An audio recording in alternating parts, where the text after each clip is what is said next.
Hope you enjoyed part one with Phil Simms. Now get ready for part two because Phil Simms talks about his football career, how he handled the offseason, what the Cincinnati Bengals will be doing in the offseason.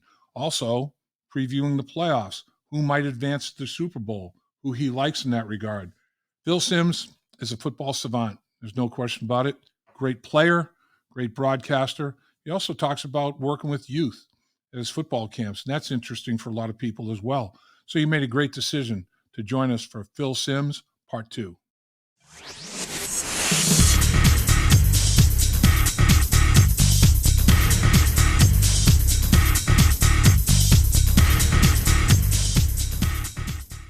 That's right. We heard you loud and clear. You wanted more Phil Simms. So guess what? We got more Phil Simms in the trenches with Dave Lapham, brought to you by First Star Logistics in the studio that they provide for us. And it's a beautiful place to be. And we have the man, the legend, and the myth. Football IQ is Mensa level, and he can communicate it so well. And he's so gifted physically and mentally. And that is our man, Phil Simms. Well, you're too kind, Dave. I appreciate all the kind words. As Bill Parcells said to me once somewhere in my career, Simms, don't worry. When you retire, they're going to like you. That's great. That is great. I'm like, what the hell does that mean? And why are you sending it to me now? And, he was, and then I don't know, I guess I played a good game once or something. And somebody goes, was Phil Simms great today? And he goes, oh, the great Phil Simms. And that's all. Every time he talks to me, now everybody has that damn tag because he said it so much. Oh, that's great. He was, I don't mean to get it. He was everything you think he was. He was really tough. Yeah. I mean, really tough. And not honest, extremely honest. Brutally? Extreme. That you got the real truth. Players always say, Dave, and you know this, just tell me the truth, coach. Yep. You really want him to tell you the truth? Do you? Because in football, a lot of times the truth is not good. That's very true. I could tell stories about things he would say on the field. I'll do it real quick. Yeah, give me a couple. I love this. Well, we got a guard. We drafted him high. He's not doing well in training camp. Okay. I'm not going to say his name. We're having that 9-on-7, and he's going, listen, I almost told you his name. I go, I'm telling you, I have the ticket in the drawer. Don't make me give it to you. It's a plane ticket to go home. Don't do it. Wow. And then he makes the team. And I know Dave is terrible. And he says, it's not over now. I still got that ticket. And of course, the guy relaxed because he made the 40 whatever roster at the time. Right. And he lightened up for a few days. And then the next day I come in, I said, where is so-and-so? Oh, they cut him last night. So that's how it went. But he was trying to help the guy by telling him the truth. Right. I'm going to be blindsided because I'm telling you, it's right there. And we want you to be here, but you got to show us. And so that personifies Bill and how honest he was. And of course, he had his other side too. Sometimes when you weren't doing well, he would pick you up and say things to give you some confidence and take some pressure off of you too. Sure. Yeah. He was the master of motivation. Big time. Unbelievable. Yeah, he must have been crazy. He wasn't a speech giver. Never gave speeches. Yeah. Gave State of the Union address. That's it. I'm not going to give you a rah-rah speech before we go out because what the hell does that do? Right. It does nothing. We're excited until we get hit in the face and then that goes. So, but it's all good. So what's going on? What can we do today? Well, so what I'm thinking is the season's over. Didn't go as well as the Cincinnati Bengals had hoped, so the offseason comes quickly. Take us back to when you were performing for the New York Football Giants, and in the season maybe didn't go as well as expected. It ended a little bit earlier. Did you approach that offseason any differently than the offseason after you won the Super Bowl? Yes. I think when you don't have the year you want, the motivation is great. And the offseason was it started right there. I mean, I don't mean to say this, but when we won the Super Bowl, I literally was waiting on Lawrence Taylor because everybody had left. Right. Him and I got in a car, and I was thinking about, man, I need to really have a good year of off-season training. I gotta, this and then I go, oh man, stop thinking about it. It's just, Right. it was crazy. But yeah, there is motivation and a sense of purpose more during the off season when you don't have the year you expect. And the league now is so volatile. Uh, hell, you got to look at the team. And you don't do well. There's just so many guys are not going to be there. So yeah, it was. How about you? Did you feel the same way when you were playing? Yeah. That when the year didn't go well, you're motivated because one, you want to keep your job, and you want to be on a winning team because there's nothing like winning in the NFL. Absolutely. I agree with you 100,000%. It's like, you know what? Didn't go well for the team. And you got to pick it up, man. You got to pick it up too. So you got to do things, better and figure out what it is. What did you do well? What do you need to improve on? And I started that process right away. And, the Right. Bengals have been criticized, or Zac Taylor has been criticized for being super, super easy at training camp physically on the players because they went to the Super Bowl and the AFC Championship game. So their offseason started a lot later. This Right. time, now they have all this extra time to get themselves healed up and geared up and ready. I'm wondering if he's going to approach it any differently and say, even in minicamp, we're going to get after it a little bit more than we did because, your off season, it's been so much longer. It's on you to make sure that you're getting your body and everything ready because I'm going to maybe push you a little bit harder. I wonder if he'll do that. If it was me, if I was the coach there, I'd go, yeah, we're going to push it harder. Yeah. And I read about all this stuff and talk to the NFL people there. They've done big studies on all this, and everybody's afraid to do too much because they don't want somebody to get hurt. But they talk about really the only way to get ready for NFL football, you must have contact. You must. And you got to have enough. But also, you got to do it in spurts, like a game. Let's practice like a game. We're going to work hard for 8 or 10 minutes, and you're going to stand on the sideline for 10 minutes. Hmm. Oh, now go back out and do it that Hmm. way. Hmm. But who does that during the off season? Players go out, they train crazy. I know they're all in unbelievable shape, but they don't stop and start. When the Right. workout's over, it's over. I'm not going to stop and start to do what it looks like in a real game. And I think it's a big issue. There's many issues, but that's one that hurts teams and players. I think early in the year, just not enough contact, not enough real stuff. And of course, hell, nobody plays in the preseason anymore. But, I don't remember, and I know it's changed, size and speed, all that in the NFL. But I don't remember ever really losing a lot of players in preseason getting hurt.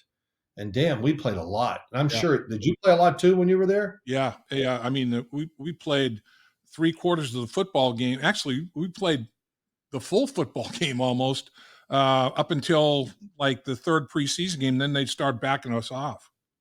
I played in preseason games where I played every snap, Yeah. Yeah. every snap, and it would be the fourth one too. Yeah. Back when we had 4 games, and the fourth one was always for us. I don't know. Did y'all play like the Cleveland Browns in your fourth one? No, you wouldn't because they're in your division. I'm reversing it, Phil. Now that I think about it, we played maybe a half or 3/4 of the early ones, but the third, like you said, the fourth one, that was a dress rehearsal. That was Dress a rehearsal, full yeah. game, man. You played Yeah, every it snap. was. And it was rough and all that, but I don't remember us losing players to injury, and I Right. know everything's changed, so I'm always careful when I say that. But when you practice afraid, I just don't think it works as well as everybody think. We're going to rest. We're going to rest, and it's always rest. It really is. But the NFL, they've done studies on it, and it kind of backs up what you and I just were talking about. That you should practice a little differently. You must hit. Did you watch Hard Knocks when Dan Campbell they were Hard Knocks? And they had a brutal hitting practice. And he was so emotional. It's over. Guys, I'm just telling you, we have to do this. It hurts. It was a great speech, Yeah, but damn, they were hitting, they were. getting ready for the season. And I don't remember them losing players either. So, um, It's whatever you believe and whatever you think you got to do to win football games. Yeah, I mean, it's just the Bengals have gotten off to such slow starts the last couple of years. I'm just wondering Yeah. maybe if you change it up a little bit and see if you can get off to a better start and not have to climb out of a hole. It's like you shrink your margin for error so much down the stretch Oh, when you have to dig out of that hole. It's crazy. But listen. Just what you said would make me change. The fact that we haven't gotten off the starts we want yeah, and all that would. So we got to change what we're doing.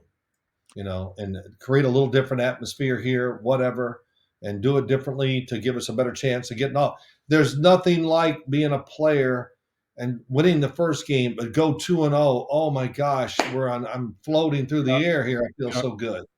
2-0 is like, wow, we're rolling. yep. And if you lose two in a row, oh my gosh, it's panic time. So So, as you know. so I don't know how many times you had to go into an off season with an injury like Joe Burrow's got or has had, unfortunately, multiple experiences in that regard. How do you think Joe Burrow approaches this offseason? Oh man, he's going to be an animal. He don't you think? I mean, Yep. listen.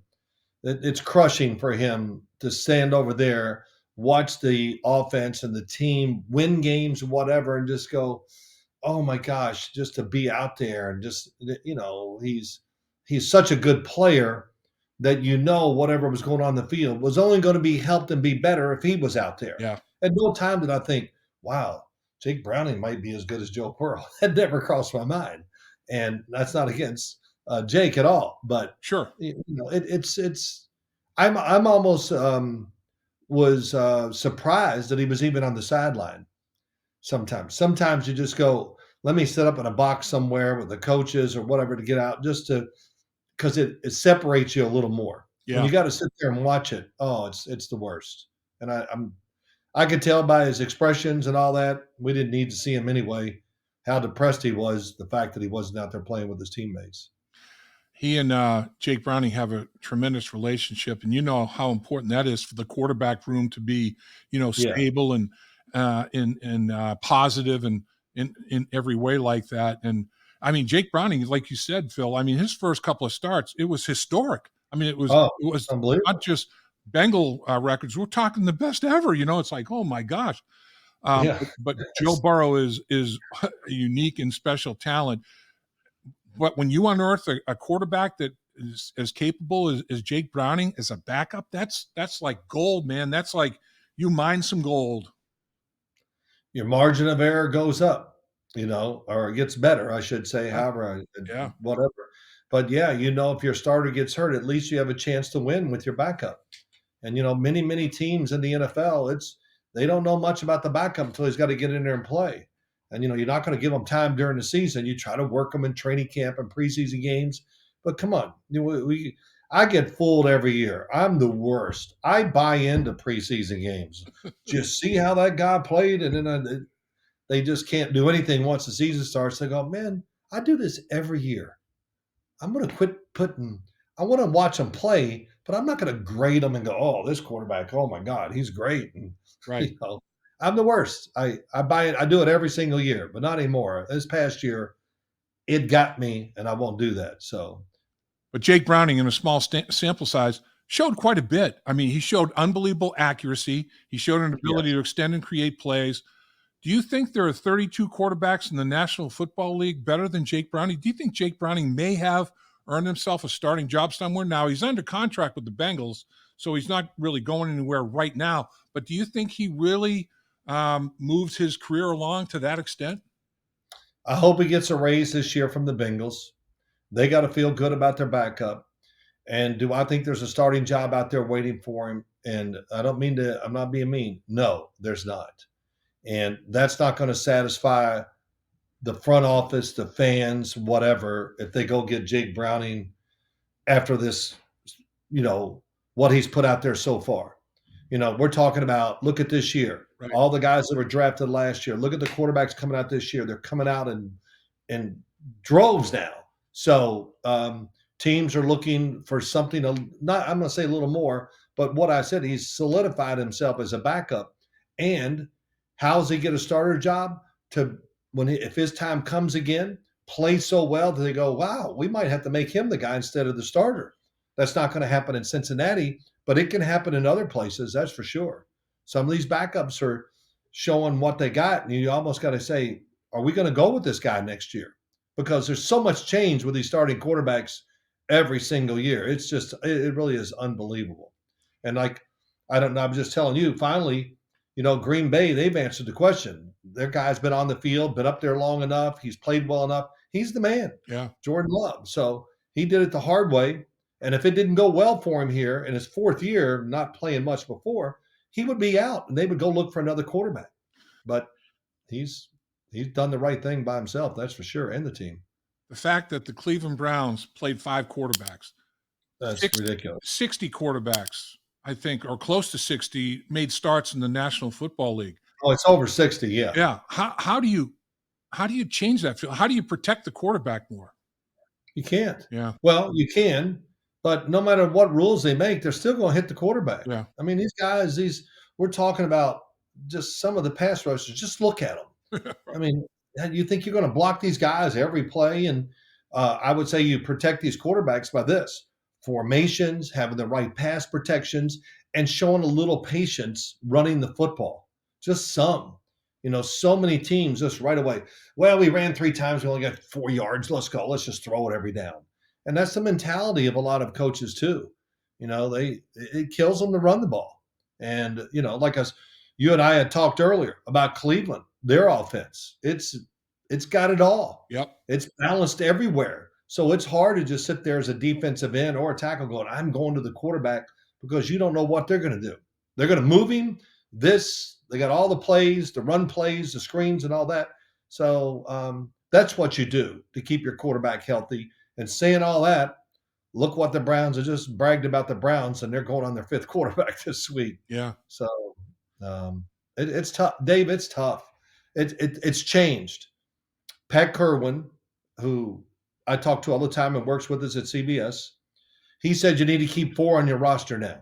Wow. You keep 2 active and put 2 on the practice squad and always train them, get them extra work, do what you got to do just in case we got to move them up the line a little bit. Mm-hmm. And I really believe in that too.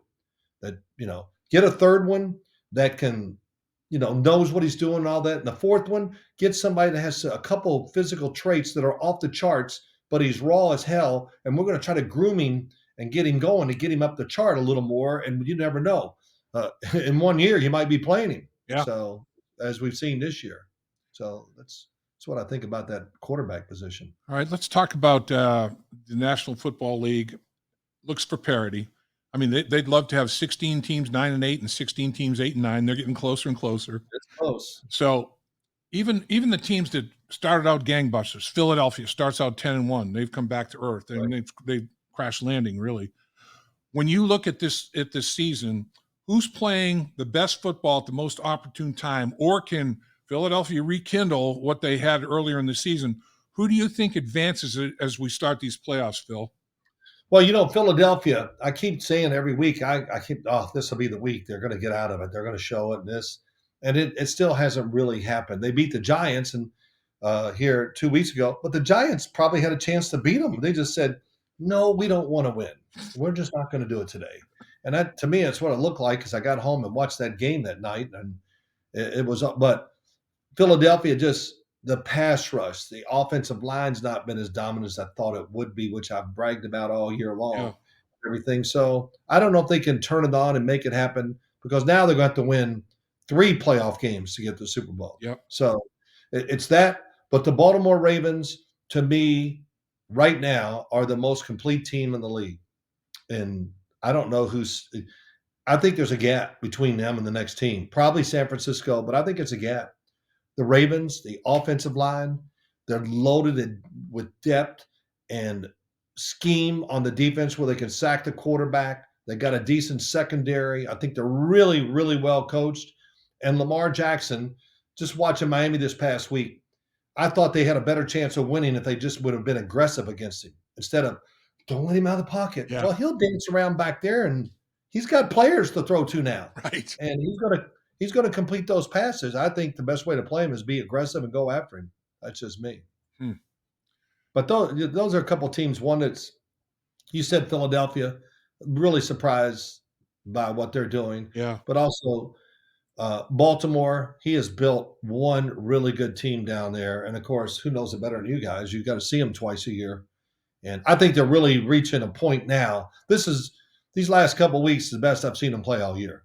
So When you look at the AFC North, the division the Bengals are in, the Bengals be bringing up the rear with, an above 500 record. The right, division is so strong. The defenses are so tough. You talked about Baltimore. We've talked about how Cleveland's playing. Pittsburgh is Pittsburgh. Mike Tomlin, he has a standard, and they always seem to rise to that standard. Is this the best division, top to bottom, in football by a wide margin? wow, the way you say it, yeah, it's up there. It probably is the best, and we don't ever give it that kind of credit because we all think, well, they're just going to hit each other and try to kill each other, but it's more than that, and yeah, it's very good. And I kind of forgot what I was going to say about it, but you just look at each team. The Ravens. Oh, I know what I was going to. The Pittsburgh Steelers. I've been watching them the last few weeks. Dave, bad news for everybody. Their offensive line might be the real deal. Yep. I mean, they got some athletic, moving guys up there, Yep. and the running backs. And they've been really beat up on the defensive side, but we know they're going to be tough no matter what next year on the defensive side. But I think what's caught my attention is their offensive line. And as we talk about all this stuff, Jamar Chase, Joe Burrow, and all the skill people, hey, I always look at it this way. When it comes playoff time, it's usually always the offensive line groups that we would layer them in those top ones in their divisions. And really, the only one that I've ever seen go to the Super Bowl where their offensive line wasn't good or better was the Bengals when they played the Rams.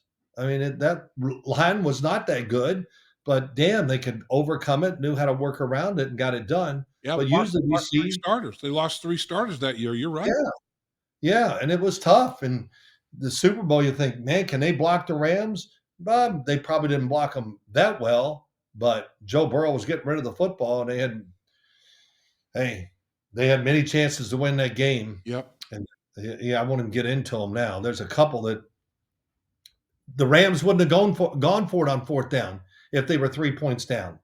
They would have gone whatever, kicked the field goal or punted or whatever. But when you're down 4, because why? Because they missed an extra point. Changed everything, changed the decision of the coaches Yep. in that game. You're It's right. been a while since I've talked about it, but I just remember that part of it pretty clearly. Man. So you think is the NFL? It is a machine. There's no question that it is Right. it's a 500-pound marketing gorilla. If you were commissioner for a day, what change would Phil Simms make in terms of the National Football League? Is there anything that bugs you or is in your craw? Not really. I mean, I think you would know, and I know that the difference between playing on grass and turf is extremely huge. I mean, I played on AstroTurf. We didn't have these fields now. I would have preferred to play on AstroTurf than the fields they have out there now. Yeah. At least AstroTurf I knew, and the footing, and it was all these fields now. To me, it's a lot of them are too soft, and I stand out there and on camps all the time on a soft artificial field, and I'm telling you, when the day is over, my legs are killing me from standing on that or whatever. But the grass, when you play on grass, you don't feel all the bumps and bruises the following day. Right. But that's never going to happen. I don't even know why I brought it up. There's too many stadiums, they can't switch to grass Right. because they have concerts and they have this and they have that, and I understand that too. But no, I think the game is great. The fan participation it's there. People love watching it. Fantasy football, and of course, not to get into this, but people love to bet, and that's another reason why more and more people are watching it. We see you can't turn the TV on. There's a sports show on 24 hours a day if you want to watch it. Right. So, Right. yeah, the NFL's got it going. That's for sure. Yeah, there's no question. Let's get you out of here on this, Phil, because you've been so generous with your time, and I don't want to abuse that privilege. You mentioned your camp. You and your sons are unbelievable with what you do, giving back to the younger generation, developing the next generation of quarterbacks. Tell us a little bit about, your camps. Tell the younger listeners that are involved here or viewers as well with the podcast how they can maybe participate in the Sims family camps. Well, we've tried everything, Dave. We do most of everything. My son Matt is the one in charge of it. He has like a company, he runs it, and he has a lot of quarterbacks. And it used to be me. I was working out all these kids and Wow. a lot of them, but now I help him all the time, especially on weekends when he can have as many as 70, 80 quarterbacks there showing up on a weekend Wow. to get work. And I love it. He goes, Dad, what are you doing tomorrow? And I go, do you need my help? He goes, well, yeah, only if you want. And I said, yeah, I want to come, And then I get there. He goes, there's the group of really good ones and then the really young ones. He goes, do you want to, you the good? Matt, I'll take the young ones. I know you want to. Okay. But we love doing it. I've tried to get many quarterbacks, big names, who I know I can help. And, what's the word? I'm very confident in saying these things. I know I can change them because I've done this so long Yeah. that I understand the mechanics and the science and everything behind it.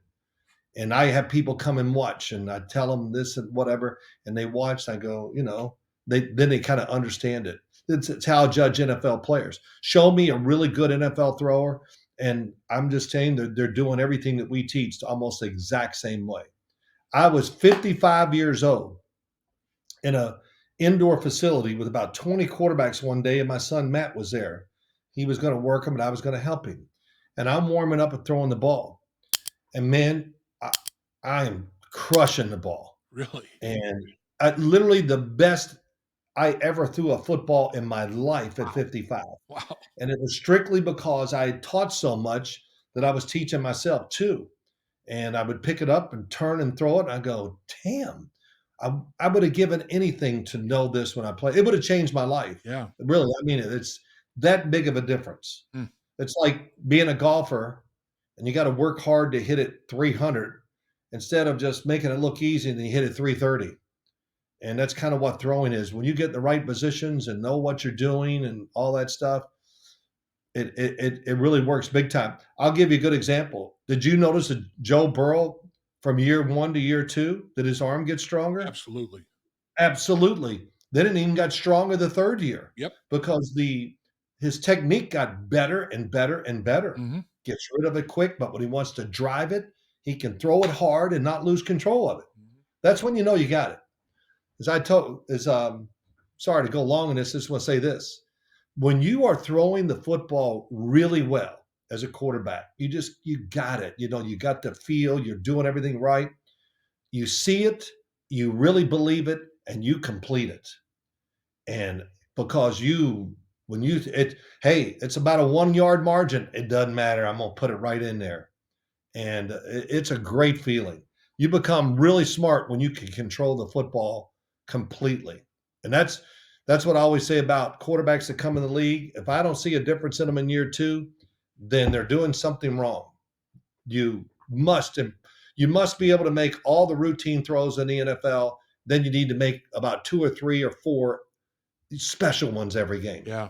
But the routine throws, you can't miss anymore in this league. And most of the quarterbacks don't miss. So that's my little lesson on. Maybe one day I'll get you out on the field and throw a few passes. Oh, that'd be ugly. I'll teach you. Ooh, Let's see if you can get that big old body into that arm, then throw. I'm telling you, man, it might fall off my shoulder. It's a good chance. It's a real good. I didn't throw one this offseason, Dave, last offseason, because it's over.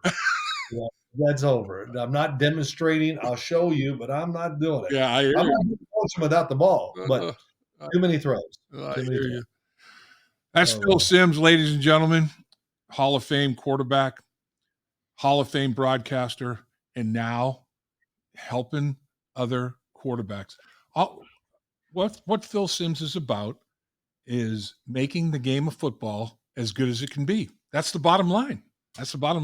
Well, I don't know about that. I'm just, hey, I like doing what I do. I love playing. I know you did too, and Yeah. you love broadcasting like me. Yep. And it's just it's never going to go away. I'm hoping one day I'm 80 and I'm still watching NFL games and following it. I might not be getting paid, but I'm still going to follow it and do it. Especially now that we have all this technology in the computer. Oh my gosh, you can't help but watch it. So it's all good, Dave. It's always great talking to you. Same here, sir. I'm getting scary close to 80. It's like it's too scary. Oh, I how old are you now? I said 70. I'll be 72 in June. Oh my gosh. Yeah. Okay. So Wow. yeah, crazy. Isn't it amazing? I know. You sit there and you go, my wife one night, we're not on the air anymore, are we? Yeah, we are. Are we? Oh, well, whatever. I'll say it anyway. So one night we're watching a movie and we're lying in bed, and she looks up the action. She goes, "Oh, she's so old." And I go, "Diana, she's 55. You're 68." And she goes, "Oh my gosh." And she forgot. I said, "You're 68." Uh, It was like a moment. She goes, "Oh my God, you're right." Yeah, I'm right. Oh, so it goes fast. That's for sure. I'll tell you what, though, Phil, you look great, man. You really do, and Well, it's you nice do of a you to hell of say a so job. to you. Do a hell of a Well, job. thanks, man. Great talking to you. Same here. Appreciate All it. right, Give my best Dave. to the family, sir. I will. I really will. Thank you so much. Thanks for having me on. Thank you. All right, bud. Dave Lapham here, and every day I am grateful for my experience to have played professional football. As a player, I realized self-motivation, leadership, and appreciating your teammates are key. At First Star Logistics, you can use those same attributes to create the life you want for you and your family. Build your future by working hard like I did. You'll see results both on and off the field. Call First Star Logistics today and be part of our winning team. Opportunity knocking.